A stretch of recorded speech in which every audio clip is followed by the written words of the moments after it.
तर मी तुला एक प्रश्न विचारते. फक्त इमॅजिन कर, तू पहिला इमॅजिन कर. हे माझा हात आहे, एकदम मच्छर आहे, मच्छर.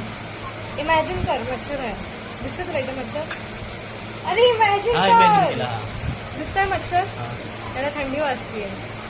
त्याच्यावर आता आपण जॅकेट ठेवूया मच्छरवर. हा, तो थंडी वाजते ना. ठीक आहे, आता गरमी चालू करते. मी हे जॅकेट काढते. इधर एक मिनिट, जॅकेट धर. इमॅजिन करू. हा इमॅजिन. म्हणजे जॅकेट आहे. हा सरळ धर. हा, त्याला गरमी होते आता. पहिले थंडी वाजत होती, आता गरमी होते. हा. थंडी लगेच गरमी आली. हा, तुला दिसते ना मच्छर? मच्छर नाही दिसत मला. मग तू जॅकेट पकडायचा.